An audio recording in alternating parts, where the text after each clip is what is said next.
Buenos días para todos y todas quienes nos acompañan aquí en la sala principal de la Facultad Nacional de Salud Pública, quienes están en línea. Desde el Comité de Ética e Investigación de la Facultad Nacional de Salud Pública, agradecemos su presencia en esta cátedra abierta, ya en su quinta, sexta sesión.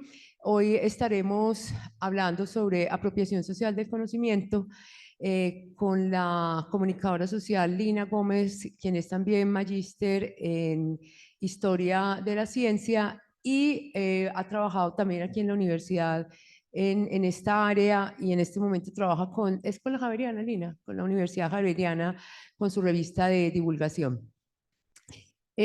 Uno de los grandes retos que tenemos desde la Facultad Nacional de Salud Pública como facultad que construye conocimiento para la salud de las poblaciones es lograr esa apropiación social del conocimiento. Es un reto ético, es un compromiso ético y por eso quisimos conversar hoy con Lina sobre esta temática.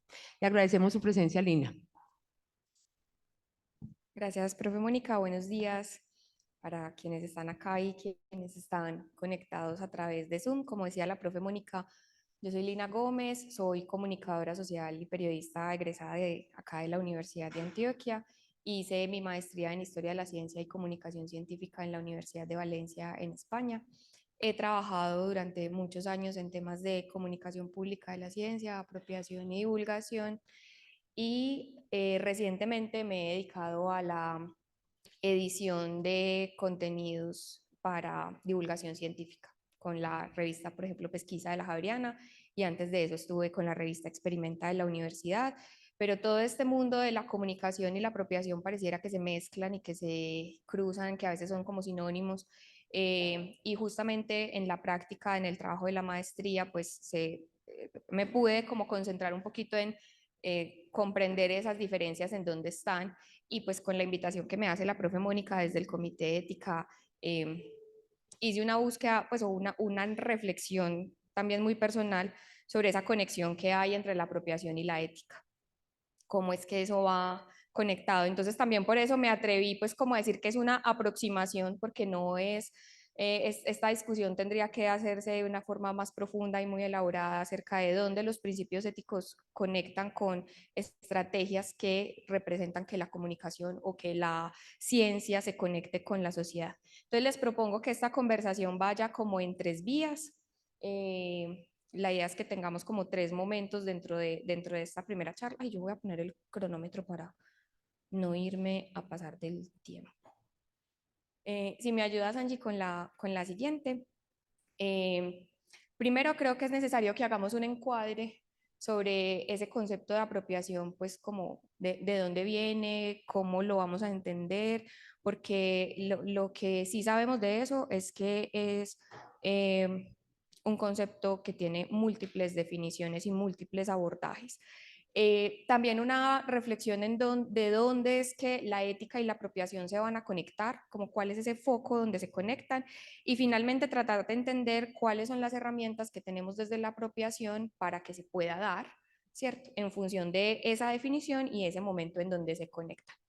Entonces, empecemos con las definiciones. Acá yo les voy a mostrar unas diapositivas que se van a ver muy aterradoras, pero no las vamos a leer. Es para que quienes quieran tener la presentación sepan de dónde viene la reflexión que vamos a dar. Acá están las tres definiciones que tiene MinCiencias sobre apropiación. Y esta mañana que estaba volviendo a repasar la presentación, caí en la cuenta que debía haberlas ordenado como de otra manera. Esta es la de las primeras. Es la definición que aparece en el primer documento nacional que tuvimos que nos ayudaba a entender la apropiación, que es la Estrategia Nacional de Apropiación Científica. Luego, en el 2014, cuando el modelo de medición incorporó los productos de apropiación social del conocimiento, ahí se dio una definición, pero en el modelo más reciente aparece la definición que está arriba, y en 2021 aparece un documento que se ha vuelto, digamos, como el pilar en el país para el tema de apropiación, que es la Política Pública Nacional de Apropiación Social del Conocimiento, y esta es la definición que nos arroja junto con unas líneas que vamos a ver ahorita más adelante. Esto, como les digo, pues es para que ustedes sepan que esas definiciones existen, si las quieren profundizar con la presentación a través de la profe Mónica o de Angie, se las podemos hacer llegar. Y además, desde la academia hay unas definiciones adicionales, que son estas tres de estos tres autores, que ya se las voy a comentar en un resumen. Entonces, bueno, y aquí queda la bibliografía también para que la consulten los que necesiten la presentación. Entonces, desde MinCiencias, ¿cómo podríamos sintetizar esas definiciones que vimos ahí? Lo que MinCiencia siempre reitera en sus definiciones es que la apropiación es un proceso y que es un proceso que tiene una intención. Entonces, ahí digamos que lo clave es entender que la apropiación no necesariamente es una acción o un contenido. Muchas veces también por las mismas herramientas o los mismos instrumentos de política que nos da MinCiencias, en donde, por ejemplo, se le da mucho peso a los contenidos, ¿cierto? Entonces, la revista, el libro, la cartilla o el evento, el foro, pareciera que la apropiación es esa acción puntual que sucede o que ejecutamos. Pero en las definiciones ellos nos dicen, la apropiación es un proceso intencionado en donde es supremamente clave comprender que también la postura de la apropiación significa que las personas no son unos sujetos simplemente receptores, o que no es, digamos, como alguien que es un destinatario al que yo no voy a escuchar, que es un poquito el modelo de la comunicación unidireccional que tenemos, digamos, como tradición en los medios masivos, ¿sí? MinCiencias insiste mucho en que es un proceso intencionado, en que es un proceso donde el otro es reconocido como un actor que tiene una participación, y esa participación es clave en el sentido de que tiene que estar en la gestión del conocimiento, en la forma como ese conocimiento se va a aplicar. Entonces no es simplemente que yo, investigador, llego a una comunidad y les digo, mire, es que yo encontré esto, entonces tengo que desplegar una serie de actividades para que estas personas simplemente me crean y hagan lo que yo encontré en mi investigación, sino entender al otro como un interlocutor y a partir de ahí sí, involucrarlo en la construcción de significado de ese conocimiento. Reitera mucho el diálogo de saberes como parte esencial de la apropiación, y reitera también mucho que es necesario que a partir de la apropiación se entienda el proceso de construcción de confianza con esas audiencias o con esos actores, ¿cierto? Porque si no hay confianza, no hay forma de que la persona diga, bueno, yo confío, valga la redundancia, en este conocimiento que me están diciendo, en estas metodologías, en este proceso, y por tanto, pues no lo voy a apropiar, no lo voy a hacer propio.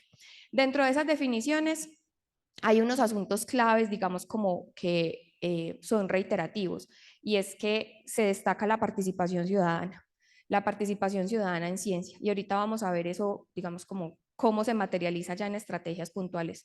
Eh, También menciona que es necesario que, o sea, que desde la perspectiva de la apropiación se entienda que ese actor, como les decía, hace parte de la gestión del conocimiento, de la producción del mismo conocimiento. Entonces, eso nos pone, digamos, como en unas dinámicas muy distintas en cuanto a cómo hacemos la investigación y también en cómo efectivamente ese conocimiento debería ser aplicado en esa comunidad o en ese sector de interés para la investigación.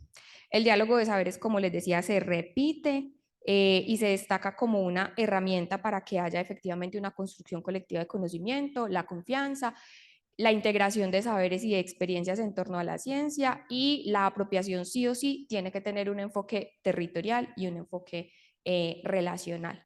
Entonces esto es muy clave porque a veces podemos pensar que la metodología o la forma que nos sirvió para desarrollar una actividad de apropiación o de comunicación o de relacionamiento con una comunidad nos va a servir para todas. Y ustedes que trabajan en el área de la salud saben que eso necesariamente no es así. Hace poco yo conversaba con una amiga que trabaja en la Facultad de Medicina eh, con el programa que tiene la alcaldía para control de dengue, y ella me decía, Lina, cuando uno va hacer, por ejemplo, el rastreo de dónde están los criaderos de zancudos en la Comuna 2, porque tenemos muchos casos allá, la gente te recibe, te escucha, te cuenta, entonces te cuentan casos como, ay, yo pensé que esos cositos que se ven en el agua eran pececitos y yo los alimentaba. y eran las larvas de los zancudos, pero la gente no lo sabía. Me dice, y cuando uno va, por ejemplo, a la Comuna 11, que es Laureles Estadio, la gente lo atiende como con afán, como, ay, bueno, sí, vaya, mire dónde está el criadero, que es que yo me tengo que ir, o no lo reciben. Entonces, puede ser que la metodología de, venga, yo le enseño, es que esta es la etapa tal del zancudo, es que el zancudo no funciona igual, así sea la misma información que necesitemos y así sea el mismo comportamiento que necesitemos que las personas aprendan o las mismas... Sí, el mismo conocimiento que la gente debe apropiar, pues está en todos los escenarios, pero la forma es distinta. Por eso el enfoque territorial desde la apropiación es muy relevante. Y desde lo conceptual hay otra cosa bien importante, y es que además de que también se reconoce como un proceso, es decir, la apropiación nunca se va a entender, como les decía, como un contenido o como una sola acción. También se resalta en ese abanico de definiciones que les mostré ahorita que necesita sí o sí que todos los actores que están involucrados en el proceso tengan la disposición para compartir los conocimientos que tienen y tengan la disposición para aprovechar el conocimiento. Entonces ahí me remito a lo que MinCiencias nos insiste mucho con la confianza, porque si no se establecen esas relaciones de confianza entre quienes están en ese ejercicio de generación de conocimiento, va a ser muy difícil que yo entienda que ese conocimiento es aprovechable para mí. Y pues no se va a lograr, ¿cierto? Hay otra cosa que desde los conceptos se reitera mucho, desde los académicos se reitera mucho y que en MinCiencias a veces parece medio difuso, y es que siempre se hace mucho énfasis desde los estudiosos en que estamos hablando de apropiación social, del conocimiento que se deriva de la ciencia y de la tecnología. Porque pues hay otro montón de conocimientos, ¿cierto? Lo sabemos. Y cuando trabajamos con comunidades, también es necesario, digamos, como reconocer esa diversidad de conocimientos y entender desde dónde viene la generación, pues la forma como nosotros lo generamos versus, o versus no, en el contexto de quienes tienen esos otros conocimientos por parte de las comunidades. También, digamos que uno de los asuntos claves de la apropiación es que también se entiende como una herramienta para democratizar el acceso al conocimiento. Y eso es muy clave porque ahí nos pone en relación como con unas herramientas o con unas líneas que nos da la ciencia abierta, ¿sí? Que también va en función de la democratización del conocimiento. Y también es muy clave que se reconozca que hay diversidad de procesos, diversidad de dinámicas, diversidad de herramientas asociadas justamente a esas formas de apropiar el conocimiento. Y dentro de, digamos, como los asuntos clave o los asuntos básicos que nos da, bueno, ahí ya se los conté todos, la disposición del aprovecho del conocimiento, la democratización, los procesos que son dinámicos. Bueno, estas dos últimas sí son muy, tal vez no las mencioné ahorita. El proceso de apropiación, cuando se hace, cuando se hace es de doble vías, ¿cierto? Siempre se tiene que entender, como les decía, que el otro no es un actor pasivo. Bueno, decir actor pasivo es como una cosa mal dicha, porque si es actor no puede ser pasivo, ¿cierto? Pero el otro no es un receptor, más bien, no es simplemente quien me recibe la información, sino que es efectivamente alguien que participa en. Parte entonces de que nosotros, al menos que estamos en este lado, tengamos la intención y tengamos la voluntad de que sea un proceso de esa manera, porque esto por imposición no sale, o sea, tiene que ser de verdad una cosa como de mucha conciencia. Yo previamente conversaba con la profe Mónica y decíamos, una de las características de la apropiación es que es de largo alcance. O sea, a veces los procesos de apropiación pueden sobrepasar incluso los tiempos de los proyectos de investigación, y eso a veces se vuelve una barrera también, porque decimos, bueno, si yo tengo que esperar a tener los resultados del proyecto para luego ir a la comunidad, compartirlos, socializarlos y generar estrategias que le permitan a la comunidad apropiarse de los hallazgos que nosotros tuvimos, eso se sale de los tiempos de la investigación. Entonces, la apropiación nos lleva a buscar unas formas de comprenderla de manera tal que o eso se vuelva otro proyecto o se incluya dentro de los tiempos de. Incluso MinCiencias dentro de la política, ya les voy a contar un poquito de eso, dentro de la política nacional de apropiación tiene justamente una línea que se refiere que se refiere a eso, a cómo desarrollamos capacidades desde el fortalecimiento del recurso humano, pero también desde metodologías, desde recursos, proyectos específicos para hacer apropiación. Entonces, con esta ¿qué será? Con esta pluralidad de conceptos, podríamos atrevernos a hacer una sugerencia de cómo de cómo entendemos la apropiación. Este ejercicio, esta definición que les presento acá, hace parte de una reflexión que hicimos con la Vicerrectoría de Investigación el año pasado en el marco del Plan de Desarrollo Institucional con el proyecto de democratización de la ciencia, la tecnología, la innovación y la creación. En ese PAI se desarrollaron varias actividades y una de ellas fue justamente cómo desarrollamos capacidades en este tema en la universidad y construimos un curso con UDI Arroba que está en este momento en producción y creo que sale más o menos en marzo, en donde el curso es una introducción a la apropiación social del conocimiento y luego de unas reflexiones teóricas que están un poquito resumidas en esto que les acabo de contar, nos atrevimos a proponer esta definición. Porque entonces hay muchas definiciones, como ven las definiciones no son definiciones simples, son definiciones muy robustas, que pareciera que cada vez se van robusteciendo más en la medida en que la reflexión se va dando y también cada vez desde la academia hay voces que la cuestionan mucho porque la crítica más grande que tiene el concepto es que a veces no va de la mano con lo que los instrumentos de política nos dan. Caso concreto, la medición de grupos, que es como el incentivo mayor que tenemos desde MinCiencias para que se nos reconozcan ese tipo de productos.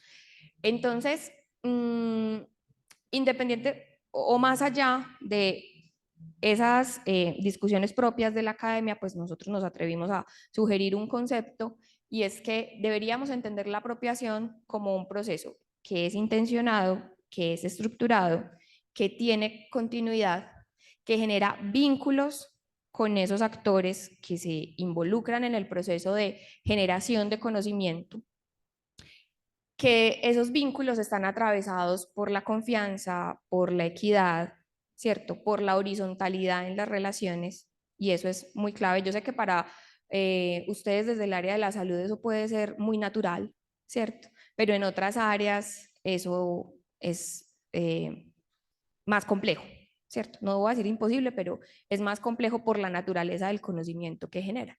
Entonces, es necesario reconocer esa relación horizontal con esos diversos actores, ¿cierto? ¿Basado en qué? En que se garantice que haya un diálogo de saberes, un diálogo que vaya en función de que ese conocimiento que se comparte, que se construye desde la confianza, se incorpore para sí mismo. Y ese es, digamos, como el gran parangón de la apropiación. Porque usted cómo sabe que alguien incorporó el conocimiento que usted fue y le contó. Ahí quedamos todos sin muchas herramientas para. Hay encuestas de percepción, hay, por ejemplo, algunos indicadores de apropiación, pero son indicadores, por ejemplo, que se han ido construyendo para estrategias o procesos muy puntuales. Maloca, por ejemplo, en Bogotá, que es un centro de ciencia que hace parte, digamos, como de las estrategias nacionales de apropiación. Los centros de ciencia hacen parte de las estrategias de apropiación que ha definido el país. Tiene sus indicadores de apropiación, ¿cierto? Algunas universidades han desarrollado indicadores de apropiación, pero hasta ahora no tenemos una batería de indicadores que sea universal, por decirlo así. Y eso que decir universal también sería demasiado ambicioso porque la apropiación además es un concepto muy local. La apropiación nos la inventamos en Colombia y es un concepto que se ha ido extendiendo a lo largo de los años. Todos me alzan las cejas, sí. Sí, les cuento esa historia rápidamente. El concepto de apropiación social desde los estudios, digamos, académicos. A ver, ustedes saben que cuando uno genera conocimiento, ustedes mejor que yo saben que cuando uno genera conocimiento, uno acá en Colombia, no, ya le voy a contar la historia. Y el profesor Domínguez, Eduardo Domínguez, tiene una digamos como él ayudó mucho a impulsar ese concepto, ¿cierto? A esa reflexión como más o menos inicial a principios de los 2000. Entonces, cuando uno estudia un fenómeno, uno nombra luego al fenómeno cuando lo comprende, ¿cierto? Con la apropiación nos pasó al revés, la nombramos y luego dijimos qué era.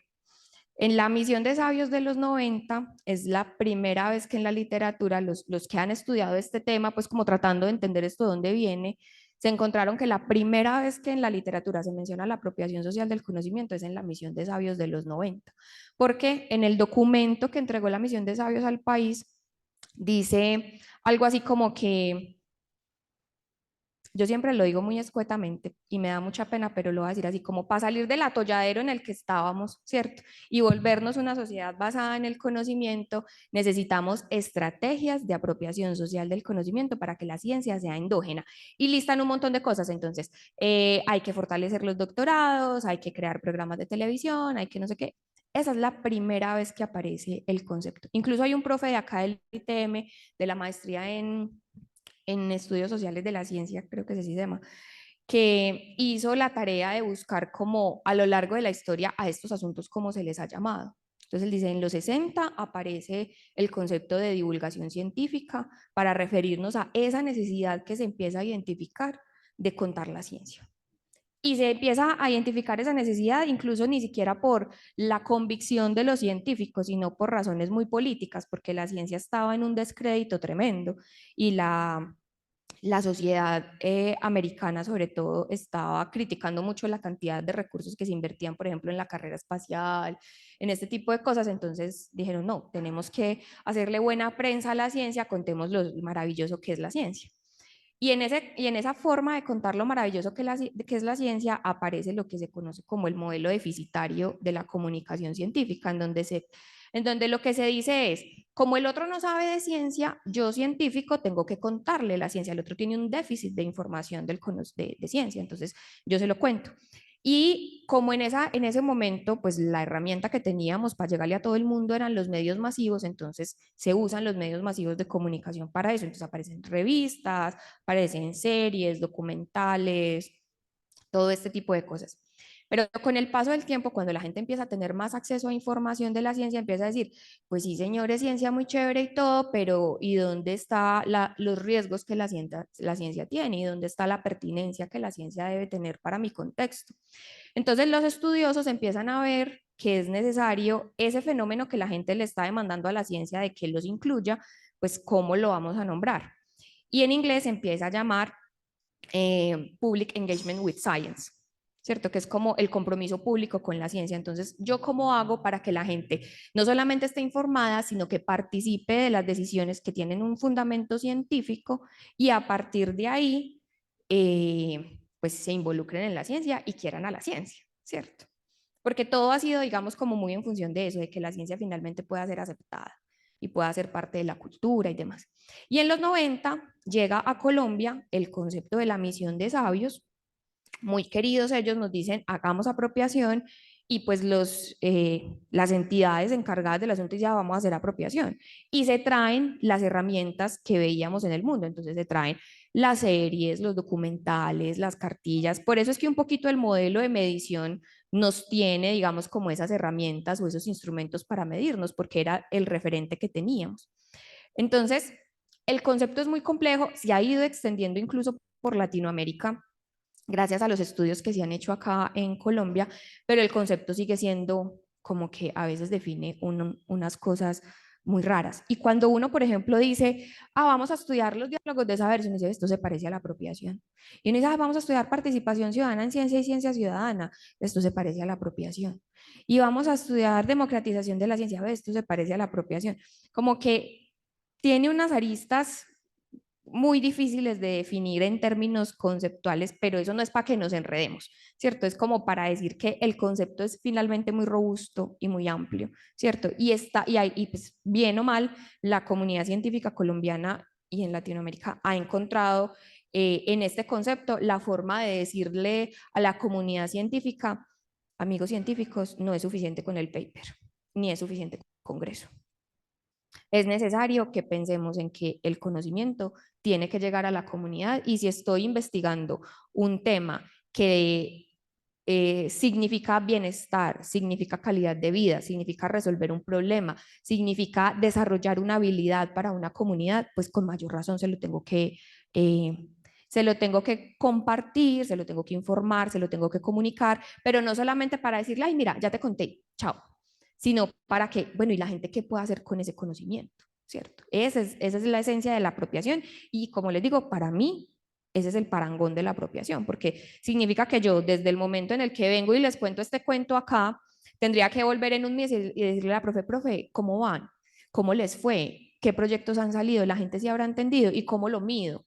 Y entonces tengo que volver y volverles a contar y acompañar y no sé qué, para poder saber que efectivamente sí hubo una apropiación, ¿cierto? Por eso es que es un proceso. Por eso es que no es simplemente una acción, por eso es que no es simplemente un contenido. Los contenidos nos pueden ayudar, por supuesto, pero el contenido solo no es apropiación. Entonces muchas veces caemos, vuelvo e insisto, no es culpa de los investigadores, es culpa de las dinámicas que tenemos y que, con la que pues, nos hemos formado en el proceso. Ah, mi producto de apropiación es la cartilla y participar en el congreso, porque mi ciencias me lo chulea, ¿cierto? Cumplí con el requisito. Pues cumple con el requisito, pero realmente eso no es apropiación. Eso pues sí, me pongo coloradita, pero sí se los digo, no es apropiación. Entonces, la apropiación, ya como para redondear esta parte, pone en el centro a los actores, que a los actores científicos y a los no científicos, porque los pone a conversar. Y eso es muy clave porque entonces nos lleva a la conexión de la apropiación con la ética, ¿cierto? Y acá me traje el código de ética de la universidad, que es un decálogo, ¿cierto? Si ustedes no lo conocen, está publicado en la página. Son 10 puntos súper sencillos en donde la universidad nos dice, vea, si usted va a hacer investigación en la universidad, usted se tiene que comprometer con estas 10 cosas, mínimo con estas 10 cosas. Y el punto 7 de ese decálogo nos dice, entonces acá dice, todo miembro de la Universidad de Antioquia que participa en la generación de nuevo conocimiento se compromete con los siguientes preceptos. Me comprometo con difundir los hallazgos de la investigación de manera abierta, completa, oportuna, razonable a la comunidad científica y a la sociedad en general. Y eso es como diga que es el mundo y de 3 ejemplos, ¿cierto? Ahí cabe cualquier cantidad de estrategias para decir, yo hice la difusión de los hallazgos de mi investigación. Pero si lo miramos desde la perspectiva de la apropiación, entonces dice, bueno, esa difusión tendría que tener otros alcances que van muy conectados con la ética en la investigación, porque la ética, ¿qué nos dice acerca de, mejor dicho, por qué existe la ética en la investigación? Porque tenemos que garantizar que los sujetos que hacen parte de los procesos de investigación se les garanticen unos derechos, ¿cierto? Y pues hayan unos mínimos de seguridad con la información, con el tratamiento de los datos, con los procedimientos, ¿cierto? Que haya pues como un manejo muy íntegro de cómo nos relacionamos con ellos en los casos en donde en la investigación tenemos a personas, ¿cierto? Con niveles de participación pues tan variados como investigaciones tenemos. Entonces uno dice, bueno, si la ética busca que los derechos de estas personas que están en los procesos de investigación se les garanticen, entonces yo qué tengo que hacer con la apropiación. No sé si lo saben, pero en la Declaración de Derechos Humanos la ciencia es un derecho también. Y la ciencia es un derecho porque dice, todos tenemos derecho a acceder al conocimiento científico, ¿cierto? Para nuestro bienestar, para la calidad de vida, para el disfrute incluso del conocimiento. Entonces, digamos que, por eso les decía ahorita, esto es una aproximación porque por ahí podríamos, digamos, tener una conversación mucho más extensa de qué significa esa relación, ¿cierto? En dónde se cruzan. Pero yo encuentro, ahí sí, Angie, podemos pasar a esta gráfica muy sencilla, que la apropiación se conecta con la ética básicamente en que el sujeto está en el centro de la conversación, ¿cierto? El sujeto y las comunidades están en el centro. Ese es, digamos, como el corazón que yo les propongo en esta discusión. No puede haber ética sin cuidar a la comunidad o a los sujetos y no puede haber apropiación sin pensar en la comunidad o en los sujetos. Eso es fundamental. Si uno parte desde ahí, ya las estrategias para hacer apropiación se nos van a trasladar a esos escenarios distintos al paper, distintos a la cartilla, distintos a la revista, porque miren, yo les cuento mi experiencia como editora. Cuando estaba en la universidad editando Experimenta, la mayor preocupación era, imprimimos 5.000 revistas y no sabemos qué pasa con esas revistas. Sabemos que la gente las toma del puesto de información, que le llegan a los jefes de centro, a los coordinadores de grupo, pero la leyeron, no la leyeron, la usaron para envolver aguacates. No tenemos ni idea. Y en la Javeriana, que sacan 10.000 ejemplares por número 4 veces al año, tienen la misma pregunta. Tienen una forma de circulación distinta, ellos circulan como insertos con el espectador, por ejemplo. Pero la preocupación siempre es la misma, fue madre, y la gente sí nos leerá. La gente sí conocerá lo que pasa. Incluso la revista, les cuento pues ahí a modo de dato curioso, la revista se llamaba Pesquisa y llegaba con el inserto. Y cuando llamaban a hacer las encuestas de percepción, decían, sí, aquí llega una pesquisa, pues yo no sé de dónde es. Entonces le dieron porque una pesquisa javeriana, para que la gente pudiera saber de dónde era la revista. Entonces, ese tipo de detalles es como, claro, si yo no tengo en el centro de la discusión al que tengo que considerar mi interlocutor, no receptor, sino mi interlocutor, esas cosas se me van a ir de largo, van a pasar de chorro, como se dice, y yo no voy a saber finalmente qué pasó con eso. Entonces, ya es muy distinto si yo digo, bueno, es que yo tengo unos resultados sobre una investigación súper clave, no sé, sobre salud de las mujeres y cáncer de no sé qué, y yo necesito que todas las mujeres en Medellín conozcan esto como una medida de prevención. Entonces, eso implica, ¿cierto? Por ejemplo, crear equipos multidisciplinarios para decir, bueno, yo tengo este conocimiento, pero necesito un sociólogo, necesito un antropólogo, necesito un comunicador, necesito un periodista, necesito psicólogos, necesito ingenieros, no sé qué, porque ya digamos que no es solo, yo tengo que contar este conocimiento, sino bueno, esta comunidad a la que yo le quiero compartir este conocimiento y que quiero que se apropie de ese conocimiento, yo cómo la puedo identificar, yo cómo la puedo conocer lo suficiente para que efectivamente eso pase. Y por eso les decía ahorita, ¿eso qué hace? Eso desborda, por ejemplo, la lógica que tenemos de los proyectos de investigación en este momento. Porque el proyecto llega hasta que recojo los resultados, hago el informe, cumplo el requisito en el centro de liquidar el presupuesto y monto el paper en la revista X y Y. Y hasta ahí llegamos, ¿cierto? Porque esa es la dinámica que tenemos en este momento de producción y de validación y de circulación del conocimiento. Pero ahora, digamos que yo creo que aunque esto es complejo, en buena hora le estamos dando la reflexión, pues lo que significa es, bueno, y si a lo mejor tenemos que crear proyectos de apropiación que digan, cojamos este resultado y pongámosle recursos, pongámosle personal para que esto pueda pasar, porque si no, va a ser muy difícil, ¿cierto? Yo no culpo, pues, digamos, como a la universidad, a los grupos, porque, que les digo, el sistema está hecho para financiarnos hasta ahí. Pero estas tareas nos implican repensar muchas cosas. En buena hora, MinCiencias con la política de apropiación dice, efectivamente, tenemos que financiar proyectos de apropiación, porque si no, nos vamos a quedar en esta dinámica. Entonces, el punto de aproximación o de encuentro que yo les propongo, digamos, a la apropiación y la ética es esa. Tengamos siempre al sujeto en el centro de la conversación y eso nos dará unas pistas de proceder muy, muy diferentes. Y ahora sí, ¿qué podemos hacer para que estas cosas sucedan? Les contaba entonces que tenemos desde la política pública de apropiación social del conocimiento unas líneas estratégicas que nos da. El documento está público, es un documento también muy robusto, pero cuando ustedes llegan a esta parte de las líneas, se pueden, digamos, como reconocer un poco mejor cuáles son esas ideas. Estas líneas dicen, bueno, tenemos que impulsar procesos de apropiación. Entonces, esos procesos son vamos a tener estrategias acompañando a grupos de investigación, a semilleros, que vayan a las comunidades y desarrollen proyectos de apropiación y esos procesos tienen todas esas características que les dije antes, incluyen el diálogo, incluyen la participación, el intercambio de saberes y demás.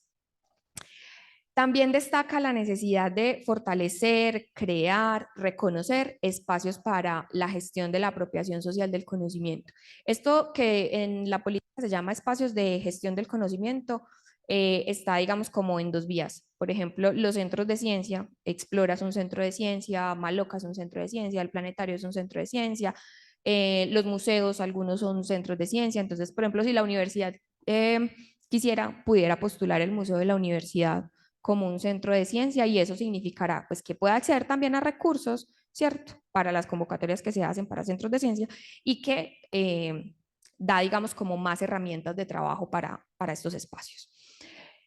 Y ahí se cruza con el tercero en cuanto a las capacidades para la apropiación, porque también dentro de las estrategias de esta política, MinCiencias reconoció que las universidades no nos las sabemos todas, que tenemos estas prácticas que vienen de muchos años, entonces ha propuesto a las universidades crear unidades de apropiación social del conocimiento. Esas unidades tuvieron una primera convocatoria hace algunos años, varias universidades del país se presentaron, las ganaron, han funcionado, otras universidades dijeron, sin convocatoria yo la voy a crear, están funcionando, algunas empezaron a funcionar y con la desfinanciación de la convocatoria se cerraron, otras, por ejemplo, el caso de la unidad de EAFIT, es una experiencia bien interesante porque ellos crearon la unidad con la convocatoria de MinCiencias y después de que terminó el proceso de financiación, hicieron una evaluación y dijeron, no podemos ser solo apropiación. Entonces ahora son la unidad de divulgación y apropiación social del conocimiento. Tienen un grupo de profesionales allí que cuando llega un profesor con una necesidad, ya ellos lo pueden orientar y decir, ah, bueno, profe, usted necesita divulgación. Ah, no, profe, venga, esto es un proceso de apropiación. Y acompañan de acuerdo a la necesidad que reconocen en el proceso de.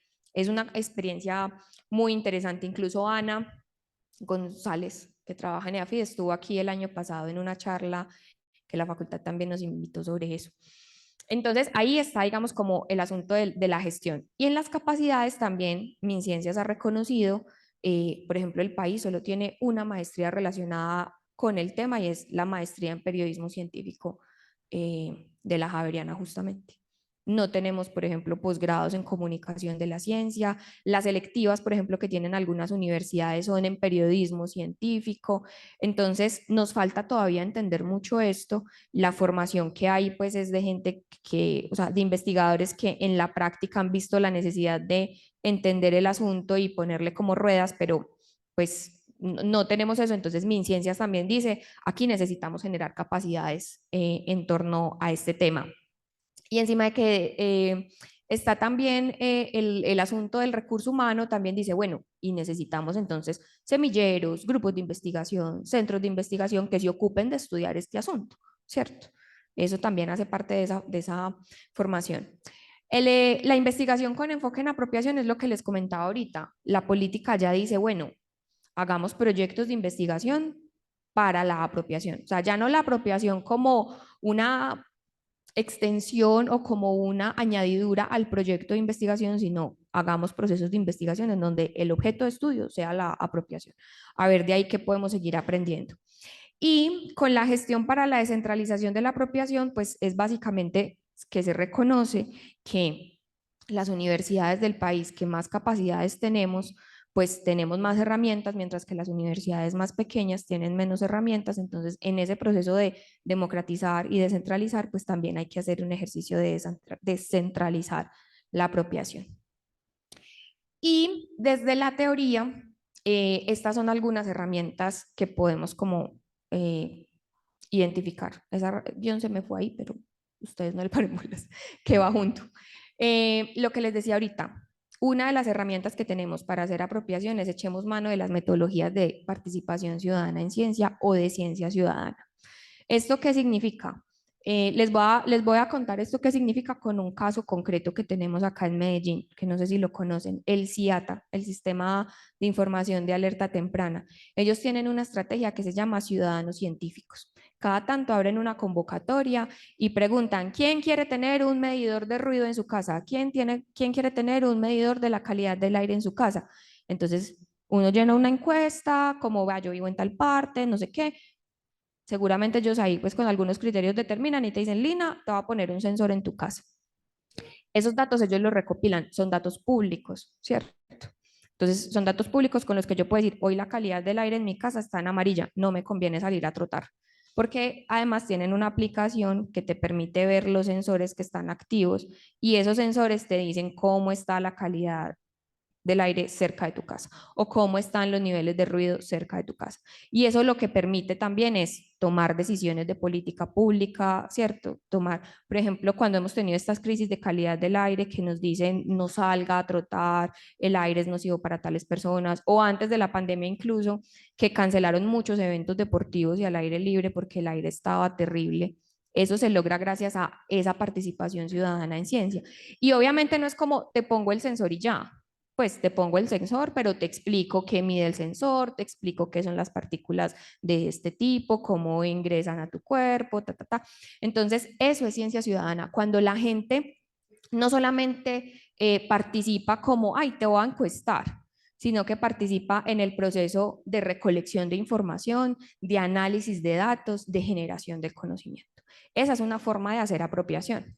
La otra forma que tenemos de hacer apropiación es generando vocaciones científicas. Ese, digamos que tiene un público muy específico. Normalmente las estrategias de vocaciones científicas van enfocadas en personas que están, pues, en niños, adolescentes, ¿cierto? Y están enfocadas justamente en eso, venga, yo le cuento la ciencia, venga, yo le hablo de este tema para que usted se motive a ser un científico cuando sea grande. Pero lo bonito de las estrategias es como, ay, qué bueno que usted sea médico, qué bueno que usted sea salubrista o qué bueno que usted sea ingeniero o psicólogo. Es que en estas estrategias lo que pasa, lo que termina pasando es que detrás de esa vocación hay, digamos, como una cadena de acciones en donde los participantes terminan desarrollando la capacidad de preguntar, el pensamiento crítico, la capacidad de análisis del entorno, que son herramientas muy necesarias finalmente pues para comprender cómo funciona la ciencia. Acá en Medellín tenemos también estrategias o ejemplos de eso. Con el Parque Explora, ellos hacen cada año, pero no sé si este, no, eso estuvo suspendido un tiempo por temas políticos, pero tienen la Feria de la Ciencia, la Tecnología y la Innovación. Entonces no es simplemente como, ay, los colegios que quieran participar traigan su feria, su proyecto de Feria de la Ciencia. Ellos tienen una serie de facilitadores que van a los colegios, acompañan a los estudiantes desde la formulación de la pregunta hasta el resultado final, que es el que socializan en la feria. Y todo ese proceso va acompañado no solamente de que hagan una investigación, sino de que generen todas esas habilidades que el desarrollo, pues que la investigación permite, ¿cierto?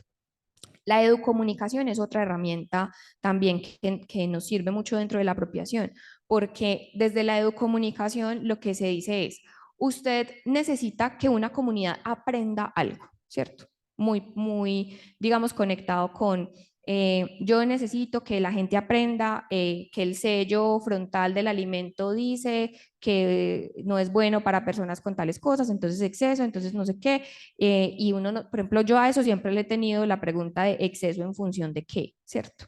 Alguna nutricionista creo que me la respondió alguna vez y se me olvidó, pero no lo apropié. Pero finalmente es como, bueno, yo necesito que la gente aprenda eso, entonces, ¿qué puedo hacer? Puedo hacer campañas de educomunicación en donde lo que yo hago es un proceso de enseñanza, pero uso los recursos de la comunicación. Los recursos como que, como los medios de comunicación, entonces ahí sí puedo decir, voy a usar cartillas, voy a usar programas de televisión, voy a usar eventos masivos. Y cuando yo pienso en educomunicación, pienso en un caso que está incluso documentado, que yo creo que a todos de esta generación nos tocó, tal vez a ti no, y a ti no porque están muy jóvenes, que es el doctor Muelitas, que iban a las escuelas, ¿cierto? Y cada tanto nos enseñaban a los niños de las escuelas a lavarnos los dientes y nos daban el kit, ¿cierto? De la crema dental, el cepillo, la seda dental, pero uno veía por la noche el comercial de es hora ya de acostarse, los dientes a cepillar y los dientes se cepillan de arriba hacia abajo, de abajo hacia arriba, las muelas no sé qué, ¿cierto? Entonces es como, bueno, yo necesito que la gente cuide los dientes. ¿Cómo lo voy a hacer? Voy a las escuelas, les enseño a los niños y encima de eso les entrego la cartilla, el peluchito del doctor Muelitas y por la noche tenga su comercial de todos los días por la noche hasta que uno dice los dientes de... Y yo creo que todos nos despillamos los dientes antes de acostarnos porque la mamá nos cantaleteaba y porque veíamos al doctor Muelitas. Bueno, decir todos es una exageración, pero eso puede ser un ejemplo, ¿cierto? La investigación que documentó ese proceso es incluso muy interesante para reconocer el alcance de la apropiación porque el doctor Muelitas fue una estrategia de Colgate a nivel Latinoamérica y en la investigación fue en un país de Centroamérica que en este momento se me escapa y decían, muy chévere y todo, pero esa estrategia en las zonas rurales no funcionaba por el acceso que la gente tiene a un cepillo de dientes, a la seda dental, ni siquiera era por el acceso a la televisión, era por la posibilidad de tener el cepillo de dientes y la crema dental. Entonces, incluso también lo comparaban con la posibilidad de tener una dieta que no te dañe los dientes. Entonces, es muy teso porque uno dice, listo, eso lo permite, pero esos otros contextos, ¿qué? Y por eso les decía yo al principio de la conversación, la apropiación, yo no puedo decir, esto me va a servir, esto es universal. Por eso ha sido tan difícil tener unos indicadores, porque yo en cada contexto, pues es que somos todos tan distintos, cada comunidad es tan distinta, con unas características tan particulares, que yo no puedo pensar que esto es un copy-pegue, pues y que eso me va a servir. Pero ese resultado es súper interesante porque dicen, muy chévere, pero los niños llegaban a la casa y no tenían seda dental y no tenían cepillo de dientes. Entonces, hasta aquí nos llegó la super estrategia del doctor Muelitas. ¿Funcionó en las ciudades? Sí. ¿Funcionó en ciertos estratos? Seguramente sí. ¿Le funcionó a mucha gente? Sí. Pero hay unos sectores en donde eso no se pudo apropiar. Obviamente también, ya voy a terminar, obviamente también tenemos que echar mano de la comunicación, ¿cierto? Y de la comunicación entendiéndola como las estrategias robustas de comunicación o los contenidos de divulgación científica.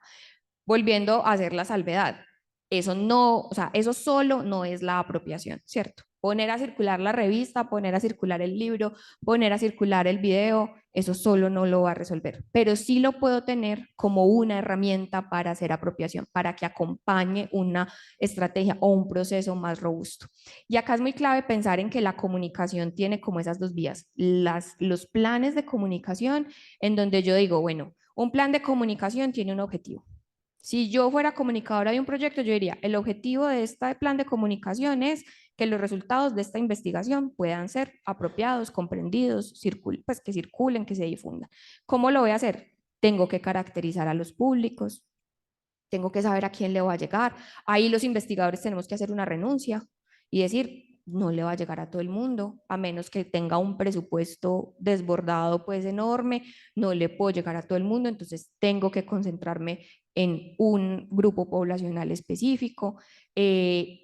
Tengo que hacer una caracterización de ese público, tengo que identificar cuáles son las mejores rutas, tengo que identificar, por ejemplo, quiénes son validadores de información para esas personas. Entonces, a lo mejor yo puedo llegar solo porque todo el mundo me conoce, pero a mí no me creen, le creen es al padre, le creen es al señor de la tienda, le creen es al de la Junta de Acción Comunal. Entonces, ¿cómo creo una relación con ellos para convencerlos, crear esa confianza y luego que ellos me sirvan de voceros? Eso es lo que está, digamos, dentro de un plan de comunicaciones.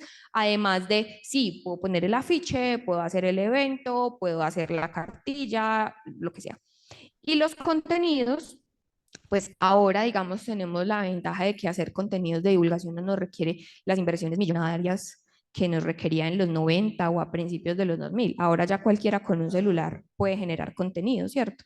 Y afortunadamente estamos teniendo, digamos, como un boom de contenido científico circulando en redes sociales y en medios de comunicación, pero esos contenidos solos no generan la apropiación, generan que la gente aprenda, genera que haya un interés por la ciencia, este tipo de asuntos, pero no necesariamente va a repercutir en que entonces yo apropié algo. Una profe de acá, ya para ir cerrando y proponerles la conversación, explicándome en qué consisten los determinantes sociales de salud, que ustedes en eso son más expertos que yo, me decía, Lina, es que yo puedo llegar a una comunidad a decirles, es mejor que se coma el pollito cocinado que el salchichón.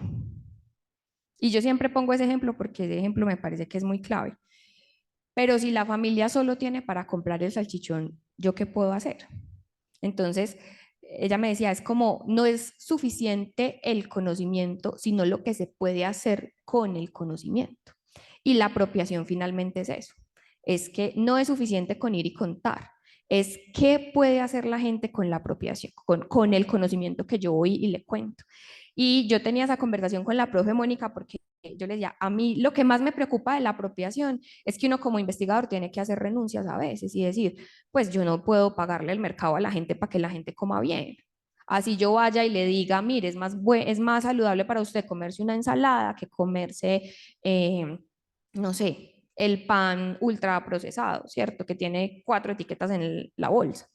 Porque pues si la gente no tiene para hacer una ensalada, sino para comerse el pan con salchichón, ¿cómo juega la apropiación? Y ahí MinCiencias también dice una cosa muy clave dentro de todas esas líneas de trabajo, y es: necesitamos que la apropiación se extienda más allá del quehacer científico. O sea, ya se reconoció como que todo el peso ha estado durante mucho tiempo en la comunidad científica de usted genera conocimiento, usted hace apropiación. Sí, pero es que si yo no le puedo ir a resolver el problema del acceso a la alimentación, del acceso a la salud a la gente, ¿qué me toca hacer? Y ahí es en donde la comunidad científica tendría que decir: listo, ¿cómo movilizo yo también este conocimiento para que les llegue a ellos? Incluso MinCiencias también reconoce como parte de los procesos y de los productos de apropiación la generación de políticas públicas a partir del conocimiento. Eso MinCiencias también dice como, bueno, si su investigación deriva en una política pública, ahí hay un proceso de apropiación social del conocimiento. Y afortunadamente en Colombia tenemos casos en donde uno dice: ve, esto sí se puede. Hay una investigación que se hizo en Bogotá mmm, sobre algo así como el perfil de las mujeres que estaban en las cárceles en Colombia. Y encontraron que un muy alto porcentaje de mujeres que están en las cárceles en Colombia son madres cabeza de hogar de estratos muy bajos y que llegaron a la cárcel por delitos, yo no me acuerdo cuál es el tecnicismo de esto, pero era como por delitos justamente asociados a esa condición de pobreza. Entonces, porque eran las que cuidaban la droga en su casa mientras que el otro las vendía o cosas de esas. Entonces, la investigación lo que logró demostrar es: la ley debería funcionar distinto con estas mujeres porque están delinquiendo por unas condiciones, digamos, por un contexto social y económico que las orilló como a ese asunto. Ellos socializaron eso en el Congreso, pues hicieron el lobby que le correspondía y derivó efectivamente en una política pública que hoy se llama, hoy tengo el Alzheimer alborotada, la Ley de Utilidad Pública se llama Ley de Utilidad Pública. Entonces dice, bueno, si usted es una mujer, usted es cabeza de hogar y usted está sancionada por uno de estos delitos y su pena es menor a tanto tiempo, usted puede apelar ante un juez para que le dejen pagar la pena en su casa, pero que usted pueda además, digamos, como resarcir esa pena prestando un servicio comunitario en bienestar familiar, en una fundación, en una ONG. O sea, es como otra forma de entender la justicia a partir de un ejercicio de investigación, por ejemplo. Entonces eso se puede, ¿cierto? Y se los digo porque, vuelvo, insisto, si en el centro está el sujeto, entonces yo con este resultado no me puedo quedar simplemente con la idea de se lo tengo que contar, ¿cierto? Si yo quiero que se apropie, ¿qué tengo que mirar? ¿Cuáles son las variables? ¿Cuál es todo ese contexto que yo tengo que analizar para que esas cosas finalmente sucedan? Eso era lo que les quería contar. Ya creo que me pasé del tiempo que teníamos como para esto y podemos abrir entonces el espacio para preguntas y para conversar, quienes están acá y quienes están conectados también desde Zoom.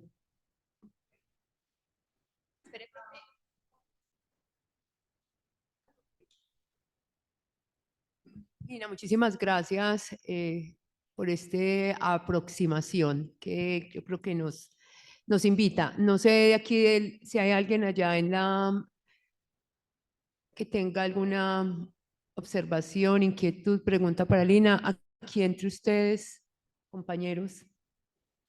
Bueno, yo tengo una pregunta y una reflexión, Lina. Es decir, con todo esto que tú nos cuentas, yo creería que, y comprendiendo la apropiación social del conocimiento como un proceso, definitivamente no es un proceso que le incumba meramente al investigador. Es decir, ahí hay una necesidad de generar unas capacidades, yo diría que en las unidades académicas, en la universidad, a nivel de país, para poder realmente que ese sujeto, que esas comunidades estén en el centro. Porque si no, lo que va a pasar es que los investigadores van a echar mano de las herramientas a modo de acciones o de actividades individuales, ¿cierto? Entonces, y en ese sentido, bueno, hay experiencias, tú nos contabas, por ejemplo, la de AFIT, pero también la de AFIT de alguna manera termina siendo una apropiación de una serie de, como de herramientas individuales para cada proyecto. Me pregunto, la posibilidad de que cuando esto se consigue, digamos, se comprende como un propósito institucional, como una posibilidad de transformar las vidas de las personas, porque creemos que el conocimiento lo puede hacer y lo transformar para bien, sería posible que a través de digamos, de este gran proceso, de esta estrategia, se apropiara conocimiento, digamos, en una investigación a partir de los resultados de otra. Me explico. Nosotros hacemos aquí en la Facultad Nacional de Salud Pública distintas investigaciones. La universidad tiene capacidades de muchos tipos. Yo voy a una comunidad y encuentro que esa comunidad, por ejemplo, no tiene afiliación a la seguridad social en pensión. Ya ahí hay una, digamos, y nosotros con frecuencia caracterizamos a las comunidades, ¿cierto? Como parte de los procesos de investigación. La posibilidad de que esa comunidad se vincule a la seguridad social podría hacerse a través del resultado de otra investigación o de una, digamos, de otra unidad de la universidad que lo esté apoyando, digamos, a través de los consultorios de seguridad social. Eso podría considerarse, digamos, o eso se ha considerado dentro de las estrategias de apropiación social, me explico. Es decir, no solamente lo generado por tu investigación, por la propia ese proyecto de investigación, sino por otros proyectos de investigación que pueden alimentar el mío y que finalmente lo que yo tengo en el centro son los sujetos, los hombres, las mujeres, esas comunidades. ¿Lo ves como posible dentro de esas posibilidades de apropiación social del conocimiento? Eso se hace. No sé si fui clara como con lo que te propongo, porque otra vez, la universidad tiene un montón de capacidades, ¿sí? Al interior tiene grupos que hacen montones de cosas. Es posible que a través de los proyectos de investigación uno pueda apropiarse de otros conocimientos para, bueno, sí, para fortalecer esa apropiación en comunidades. No, no sé cómo lo ves.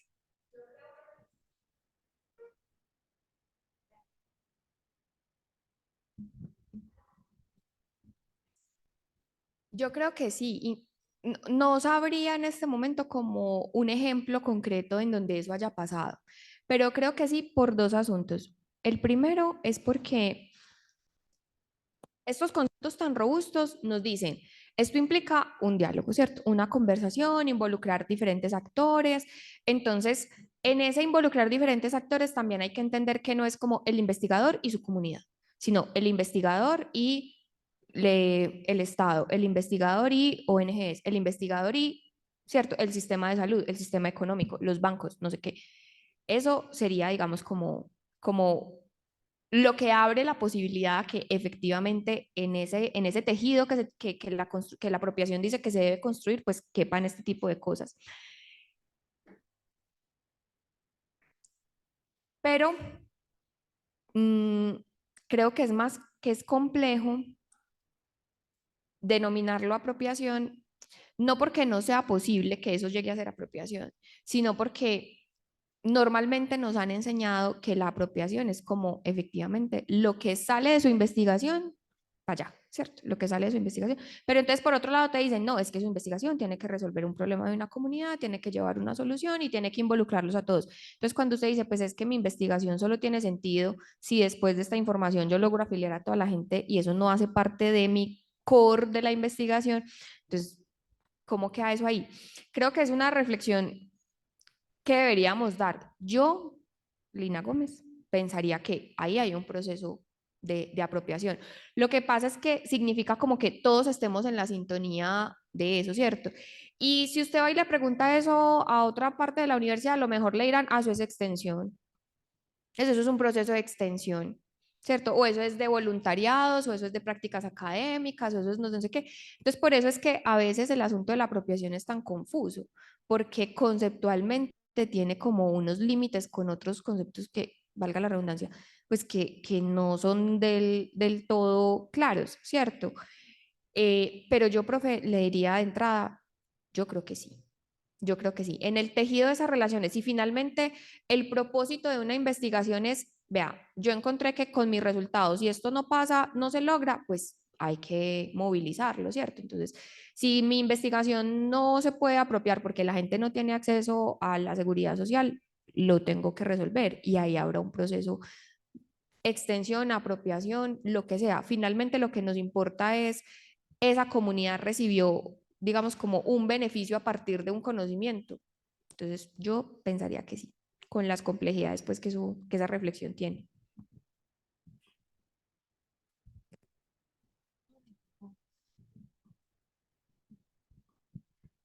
Buenos días, yo me presento, yo me llamo Ana Patricia Pacheco, hago parte pues del Comité de Ética como representante de las entidades de salud del departamento, soy psiquiatra y también hago parte de otro Comité de Ética de Investigación Clínica, soy bioeticista.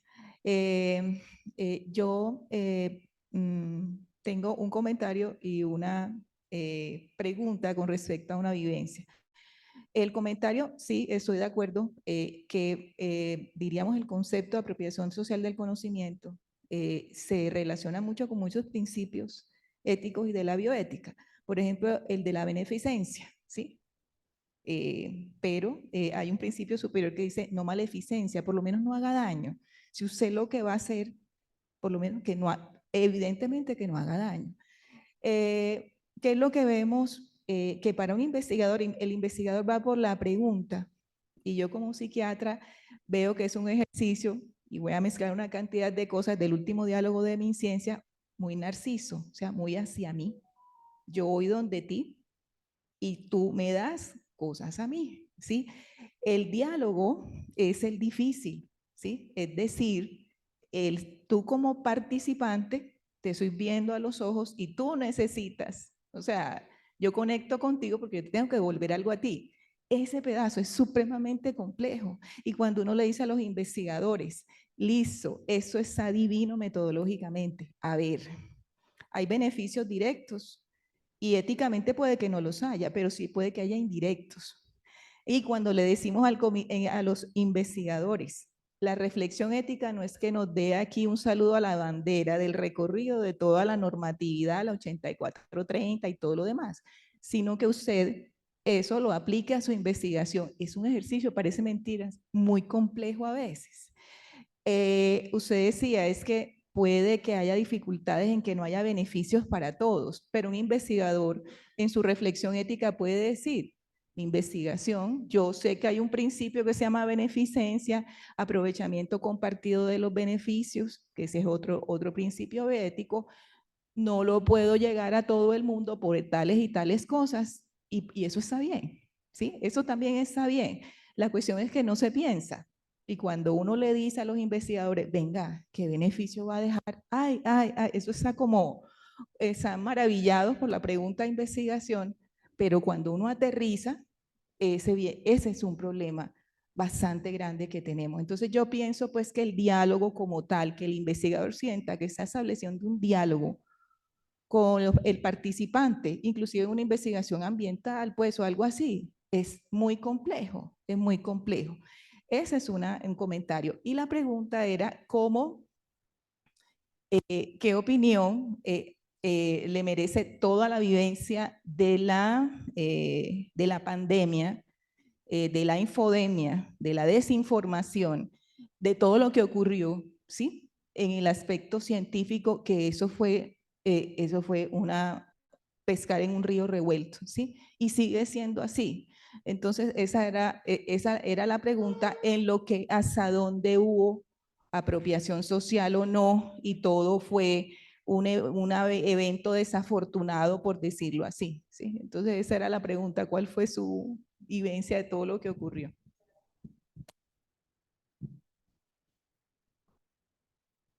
Sobre el comentario, yo coincido perfectamente, pues coincido 100% en que a veces la práctica de la investigación es muy egocéntrica, ¿cierto? Porque se asume que lo que yo voy a investigar es lo que la comunidad necesita. Entonces, eso es complejo. Incluso mucho, yo hablo a veces muy escueto, pero mucho como el repelús que genera el concepto de apropiación es que dice que invita a los investigadores a que hasta la formulación del proyecto se haga con la comunidad. y eso casi nunca pasa. Y cuando pasa, los investigadores se rasgan las vestiduras porque es que los están poniendo a conversar con personas que no son sus pares. Y eso es una realidad, o sea, ahí eso suena también muy egocéntrico, pero también es una realidad, porque es que estamos tratando de construir un conocimiento con personas que tienen dos formas de entender el conocimiento, pues dos o muchas formas de entender el conocimiento distintas.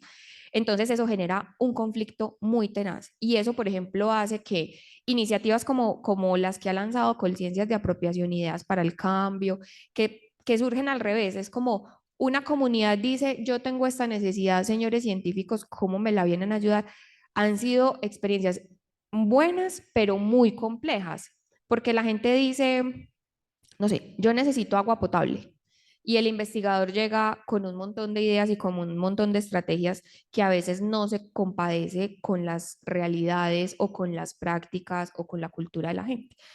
Yo creo que todos hemos escuchado un caso muy sonado, creo que es en un país en África, en donde les pusieron acueducto a una comunidad y las mujeres seguían caminando horas y horas a traer agua y los científicos decían, pero ¿cómo así? Si les resolvimos el agua, les llega a la casa, pues resultaba que era que la dinámica que las mujeres tenían de ir y caminar por el agua así se tardaran horas, significaba era para ellas el espacio para poder estar solas, para poder estar seguras, para poder conversar entre ellas, para hacer comunidad. Y los ingenieros que llegaron a montarles el acueducto, eso no lo tuvieron en cuenta, porque era como, esta gente no tiene agua, venga, salvémosla con la ciencia. Yo sé que suena feo, pero es así. Entonces, a veces se desconoce eso y es muy complejo porque cuando MinCiencias nos invita a este tipo de proyectos, le tenemos mucho recelo, ¿cierto? Porque es como, no, no, no, pero es que yo cómo voy a hacer eso. O los que dicen en la universidad, los he conocido, no es que lo que yo hago no es para hacer apropiación, ¿qué tal? No, yo llego hasta el paper porque es que esto a nadie le importa, pues hombre, nos pagan, o sea, te financian con los recursos públicos, funcionas con recursos públicos, pues es un asunto hasta pues ético y de responsabilidad también, ¿cierto? De ponerle la cara pues a la gente que te da el recurso para hacerlo. Entonces, sí, efectivamente ahí hay una conversación muy fuerte que dar, pero también creo que es un asunto como de la práctica, ¿cierto? Significaría desmontar una dinámica de investigación que llevamos muchísimo tiempo haciéndola y que no es tan sencillo como que un día nos digan, pues ya usted no va a hacer investigación así, sino que va a hacer investigación así. Eso significa una descolocada muy berraca y significa crear unas capacidades, ¿cierto? Desarrollar habilidades blandas, o sea, no sé, pensarnos una forma muy distinta de hacer ciencia y yo creo que podemos llegar hasta allá, pero pues eso no va a pasar de un día para otro. Y la pandemia lo que nos mostró es que estamos muy lejos de ser una sociedad basada en el conocimiento. La apropiación, la divulgación, la comunicación de la ciencia tienen un propósito común, ¿cierto? O sea, el asunto de es que la ciencia es buena, todos deberíamos saber de la ciencia y la ciencia nos cambia la vida. Detrás de eso lo que hay es que deberíamos ser una sociedad basada en el conocimiento. No porque tengamos que ser todos unos todos pues expertos en todos los temas y todos entender la física cuántica o la epidemiología o lo que sea, sino entender por qué salió ese virus, ¿cierto? Y por qué la vacuna es una vacuna recombinante y no es una vacuna yo no sé qué, y por qué nos tenemos que vacunar, y por qué, ¿cierto? Entender todos esos detalles. Yo les cuento, mi mamá fue una que se vacunó porque yo la llevé, pero ella era de las que le llegaba la cadena de WhatsApp que decía que le iban a poner un chip, que eso era un experimento, que cualquier cantidad de cosas. Pero yo digo, pucha, es que mi mamá escucha radio todo el día, se ve las novelas, o sea, hay un asunto del acceso a la información muy complejo. Entonces, claro, los científicos que tienen una formación, que tienen acceso al paper, que pueden entender un paper de 30 hojas que está escrito en chino avanzado para uno que no es científico, van a decir, no, pero la gente sí es como bruta, ¿cómo no se quiere vacunar? Pero es que cuando la información no está democratizada, y democratizada no es que el paper esté disponible para que no lo tengamos que pagar y para poderlo leer, sino que efectivamente yo lo pueda entender, pues ese es el riesgo. Entonces, ¿qué opinión me merece la pandemia? Que nos cogió a todos fuera de base porque lo que nos mostró es que no somos una sociedad basada en el conocimiento. Generamos mucho conocimiento en las universidades, pero ese conocimiento no circula como debe circular. Y eso es un riesgo tenaz. Carl Sagan decía que, que en una sociedad, Carl Sagan fue uno de los divulgadores, digamos, como además de pioneros, pues como que marcó un referente, digamos, como en esa forma justo de acceder al conocimiento científico. Y él decía, somos una sociedad altamente dependiente de la ciencia y la tecnología, pues porque es que todo funciona con ciencia y tecnología. Y nadie entiende y nadie sabe ciencia y tecnología. Y él termina esa frase diciendo, esa es la fórmula para el desastre. Y lo estamos viendo hoy, antivacunas, terraplanismo, conspiraciones, o sea, es una cosa muy tesa. Y además, con eso hay un riesgo adicional, que lo veía en estos días escuchando un podcast que se llama La Ciencia Versus, se los recomiendo, es muy bueno.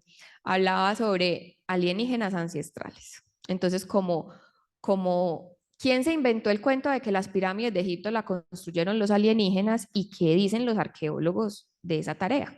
Entonces entrevistan al fulano, ¿cierto?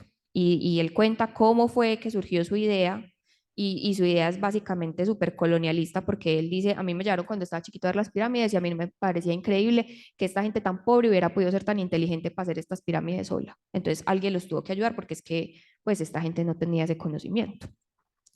Entonces empiezan a entrevistar a los antropólogos que dicen, no, es que encontramos que había unos canales, no, es que encontramos que tenían estas cosas, es que hemos encontrado planos escritos no sé cómo, y luego van y le cuentan al fulano y le dicen, mire, es que los arqueólogos han encontrado, y él dice, no, eso no es verdad, lo hicieron los extraterrestres. Entonces es muy teso porque también decimos, pongamos a circular la información, porque entonces la gente informada, como dice el meme, no mi ciela. La información sola no va a cambiar en la forma de pensar de la gente. Ahí hay unas cosas mucho más profundas, ¿cierto? De lo que nos constituye a nosotros como seres humanos que van a lograr finalmente que uno apropie o no apropie un conocimiento. Entonces, para resumir, me parece tenaz.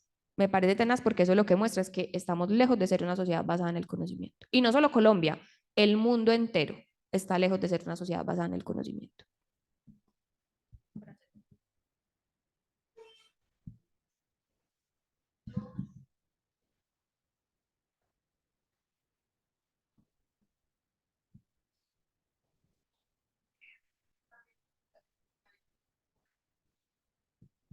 Listo. Entonces, la pregunta, Andrea Herrera, ¿cómo diferenciar la delgada línea entre comunicación pública y apropiación, teniendo en cuenta que la divulgación científica es una de las herramientas de la apropiación social del conocimiento? Y la segunda, ¿cómo realizar seguimiento y medición de la apropiación social del conocimiento? Hay también tres preguntas.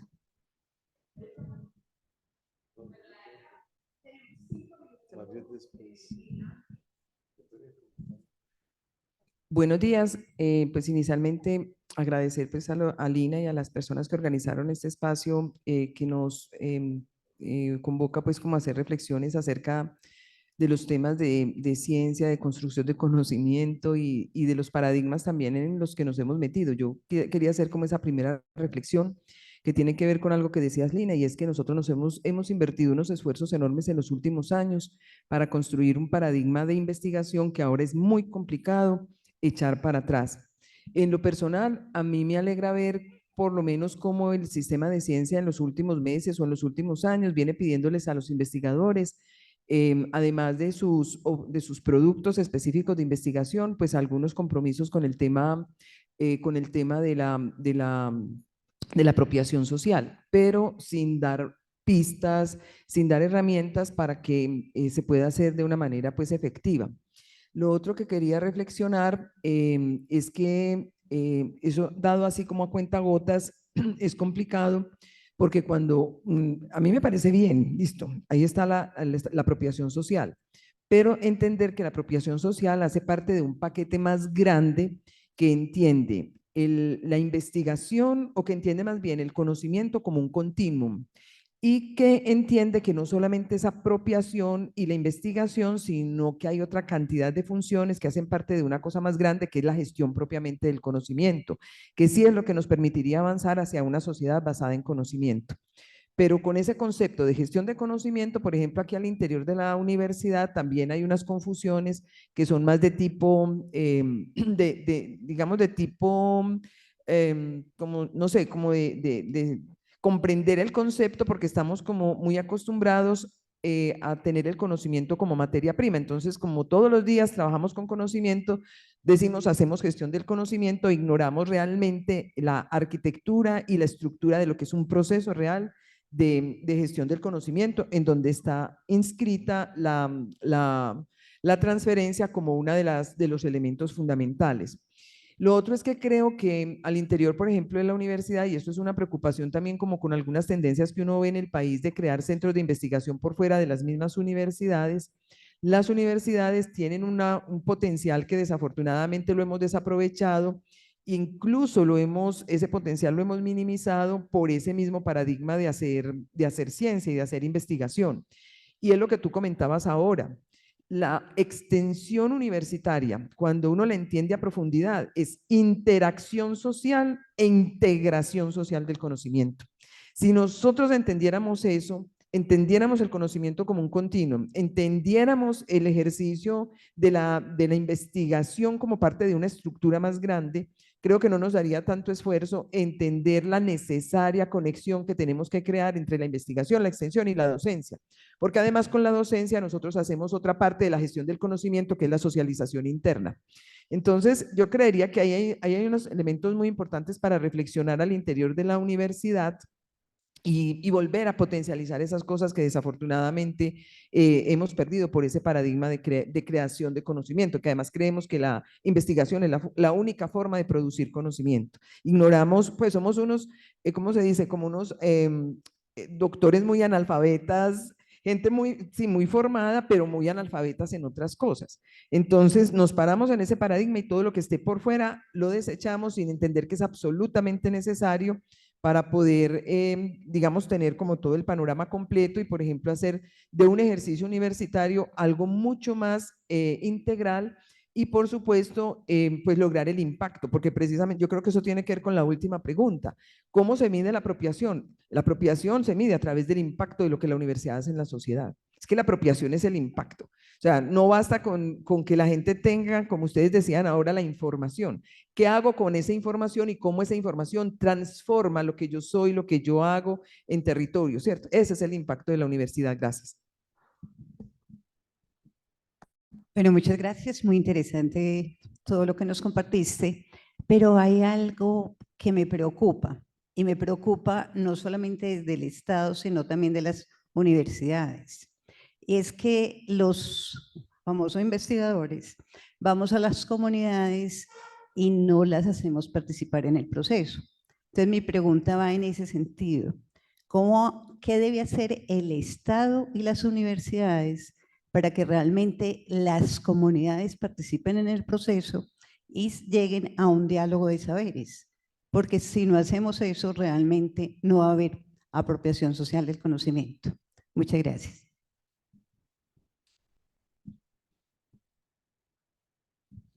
Gracias. Bueno, agradecerle a la universidad, a la facultad por la convocatoria y la invitación a este espacio, que yo creo que es un tema que nos viene inquietando a muchas personas hoy en la sociedad, y mi comentario y mi reflexión va muy de la mano con el último.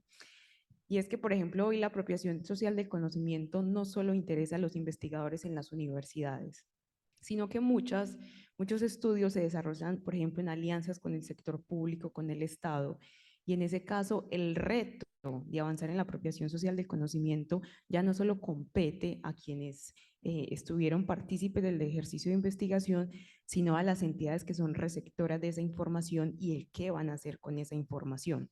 Y hoy, digamos que hay unas limitaciones un poco sobre, sí, tenemos estos insumos que nos llevan a estas conclusiones, a estas preocupaciones, incluso a estas alertas, pero ¿qué estamos haciendo con la información?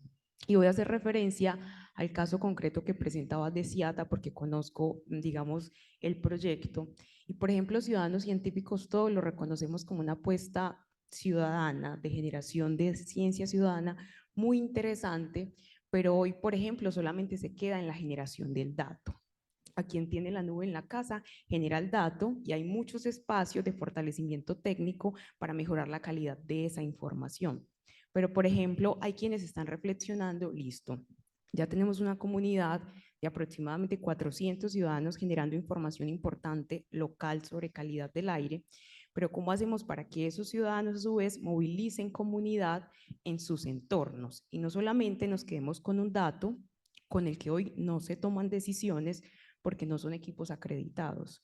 Entonces hoy se toman decisiones con una red oficial, pero con los equipos que generan, que además son equipos de desarrollo desarrollados localmente, con ciencia local, no se pueden tomar decisiones porque no cumplen con ciertos parámetros establecidos en la norma, pero tampoco hay movilización alrededor de esa información. Entonces, por ejemplo, cuando mencionabas el tema de la apropiación en general, que digamos que desde lo teórico y lo discursivo es muy interesante, pero ya cuando uno está, digamos, adelantando ese tipo de ejercicios, se empieza a encontrar con ese tipo de desafíos. ¿Será que el ciudadano que hoy tiene la nube, por ejemplo, está interesado realmente, más allá del dato, en movilizar comunidad?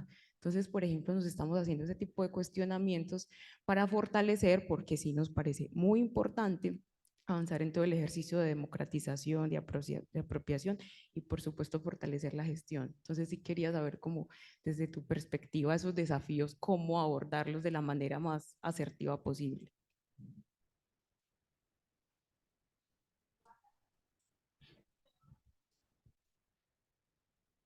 Bueno, primero le respondo a André.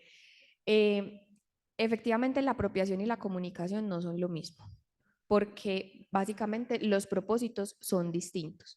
La apropiación, como los decíamos ahorita, busca que el conocimiento se haga parte de mi cotidianidad, ¿cierto? Entonces, el conocimiento sobre la alimentación, el conocimiento sobre la calidad del aire, el conocimiento sobre X o Y cosa, yo lo pueda incorporar. Lo que la profe mencionaba ahorita de en el ejercicio de docencia también hay una parte de apropiación total. Cuando yo hice la maestría, yo hice la caracterización de lo que los grupos en el 2014, que fue la primera medición de apropiación que se hizo con la medición de grupos, yo hice la caracterización de lo que los grupos ponían ahí. Y en apropiación, por ejemplo, ponían, como el modelo les decía, usted puede poner aquí páginas web. Me encontré un montón de páginas de Moodle de los cursos. Y yo era como, yo no soy capaz de decir que esto no es apropiación, porque es una forma, ¿cierto? Pero entonces, ¿dónde docencia se vuelve apropiación? Eso es un límite bien complejo, ¿cierto? Yo creo que la clave está en la definición, ¿cierto? Entonces, la apropiación busca como cuáles son esas estrategias para que el conocimiento que se genera de un lado finalmente le llegue a todos. Y le llegue no solo en el sentido de la información, sino de que yo lo incorpore, lo que les decía ahorita, que yo escoja el pollo en vez de salchichón, que yo escoja el que no tiene etiqueta versus el que tiene etiqueta, ¿cierto? Mientras que la comunicación tiene muchos propósitos. La comunicación no necesariamente busca que la gente incorpore ese conocimiento y que ese conocimiento le cambie la vida. La comunicación puede llegar desde lo más trascendental, digamos, como de, sí, yo voy a cambiar estos hábitos, yo voy a hacer estas cosas, hasta simplemente decir, mírate este documental tan chévere y entretenete una hora con la ciencia. Esa es, digamos, la diferencia, ¿cierto? Que usted con una estrategia de comunicación de la ciencia, usted no necesariamente quiere cambiarle la vida a nadie. Usted puede decir, pues vení, pasa un rato chévere, vení, informate, vení, créate una opinión informada sobre este tema a partir de la información científica que yo te voy a presentar, pero no necesariamente tiene ese alcance, por decirlo, superior que tiene la apropiación. Entonces creo que que esa sería como la mayor diferencia. ¿Cómo hacerle seguimiento y medición a la apropiación? Eso es muy difícil. Como les decía ahorita, no tenemos una batería de indicadores unificada, pero si yo, por ejemplo, tuviese a mi cargo grupos de investigación, yo les diría, mire, en todo proceso de investigación uno tiene que tener un antes y un después. O sea, como, ¿cuál es mi estado del arte hoy y yo a dónde llego al final? Eso deberíamos hacerlo también con las comunidades que son destinatarias de la investigación. Y por eso les decía, como dice la profe, eso significará un cambio en la forma como hacemos investigación, porque es que llegamos a la comunidad en la etapa de la metodología donde hay que hacer la encuesta o en la etapa de la socialización de los resultados. Si yo pudiera llegar en el momento en el que estoy formulando el proyecto y decir cuál es el estado del conocimiento que tienen sobre X tema o sobre X situación acá, y luego durante todo el desarrollo del proyecto yo mido después qué pasó, ahí puedo tener unos indicadores, ahí puedo tener efectivamente una forma de medir. Pero eso, pues, desafortunadamente no sucede. Sin embargo, no es un caso perdido, ¿cierto? O sea, sí tenemos herramientas. Por ejemplo, las encuestas de percepción sobre ciencia son una herramienta que podemos echar mano para decir, más o menos con esto podemos medir la apropiación. Podemos decir, vamos a hacer una encuesta de percepción de la, no sé, de la calidad de la alimentación. Entonces eso nos sirve como una línea de base, desarrollamos una serie de estrategias y luego volvemos y medimos.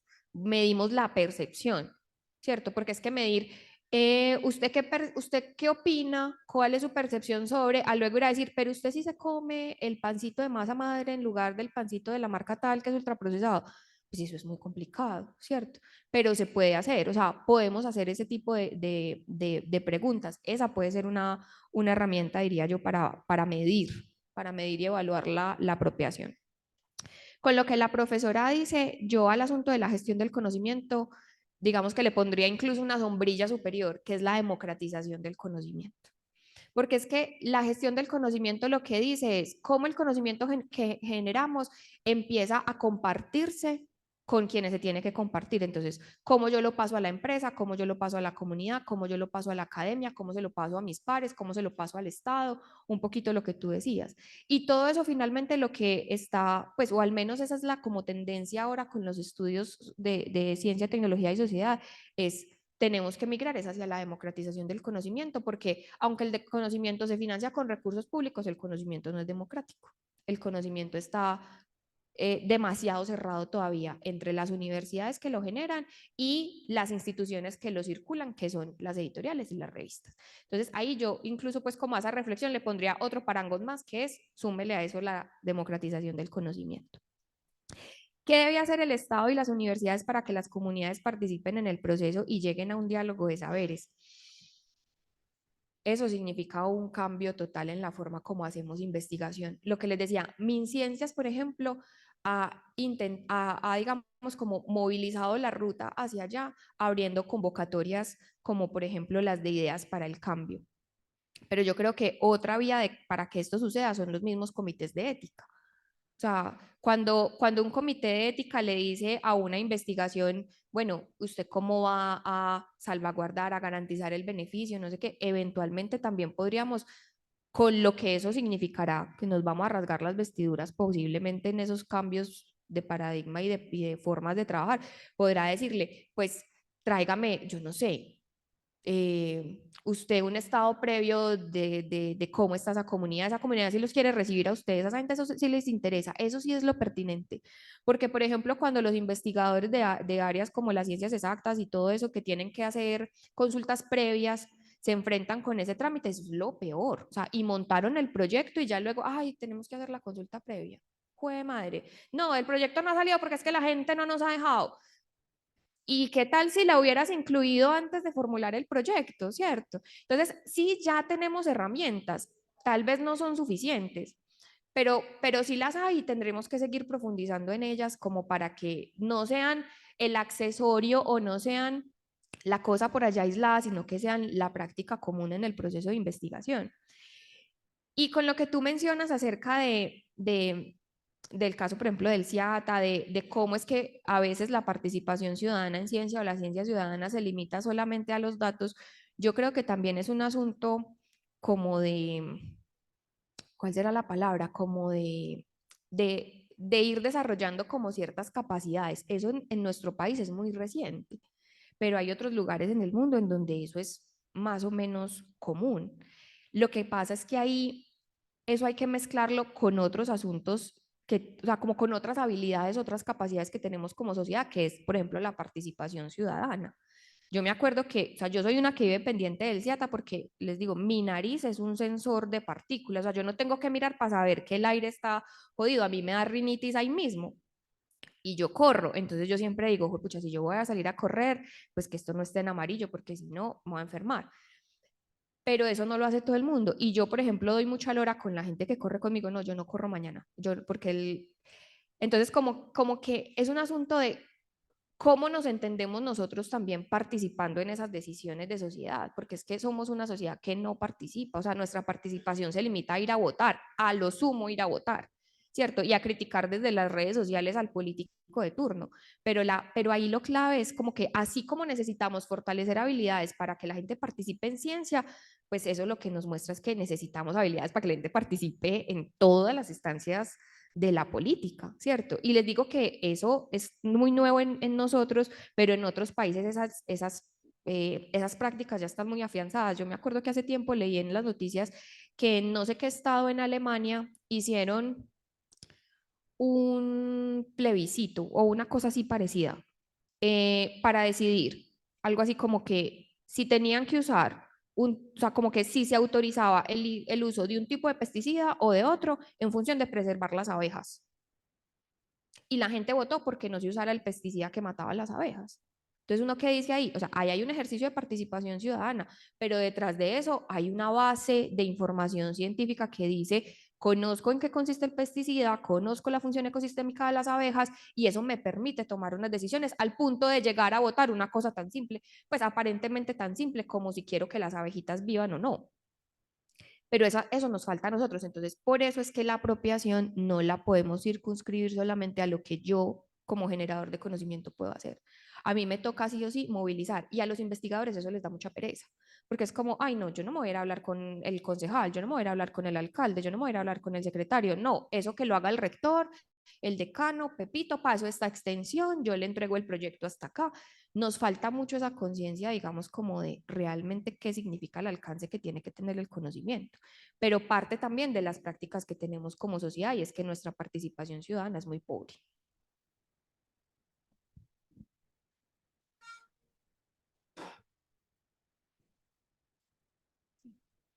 Bueno, muchísimas gracias a todos por la participación, también a las personas que nos acompañaron vía virtual. Los acompañamos a todos el próximo mes, el primer viernes. Les estaremos informando qué fecha exacta, pero es el primer viernes de cada mes. Muchísimas gracias a todos. Que tengan un feliz día.